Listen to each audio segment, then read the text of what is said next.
ஒரு கூட்டம் கூட்டினாருங்க. 5000 பேரை திரட்டினாரு. அத்தனை பேருக்கு தமிழ் பேரை மாத்தினாரு. யார் செஞ்சிருக்கிறா?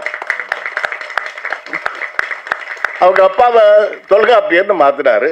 அந்த பக்கத்தில் இருக்கிறாரு பாருங்க, அவர் பேர் ஒரிஜினல் பேர் எனக்கு என்னன்னு தெரியாது, வன்னியரசு. அதே மாதிரி நீங்க சோறு விளம்பரம் எல்லாம் பாருங்க, எங்க பார்த்தாலும் ரமேஷ் குமேஷ் இவன் என்னென்னமா இருக்கும். ஆனா இவங்க கட்சி சுவர்ல பாருங்க, சிந்தனை செல்வன், வன்னியரசு, சிற்பி, என்னென்னமோ அத்தனையும் தூய தமிழ் பேர்கள். அதனாலதான் எனக்கு அவர் மேல ரொம்ப ஈடுபாடு. அவர் உண்மையை தான் பேசுவார், பெரும்பாலும் உண்மையை பேசுவார். அவர் எதையும் பேசாத உண்மைகள் கிடையாது. அவர் பாராளுமன்றத்தில் பேசுனா பார்த்தீங்களா, அத்தனைக்கும் ஆவணம் இருக்கும், யாரும் பதில் சொல்ல முடியாது.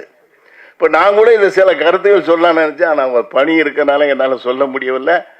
அதனால் அடுத்த ஏதாச்சும் சந்தர்ப்பங்கள் இருந்தால் அதில் நான் அறிவியல் பற்றி சில அவர்கிட்ட, ஏன்னா அவர் பேசுறதெல்லாம் அறிவியல் சம்பந்தமாக பேசுவார்.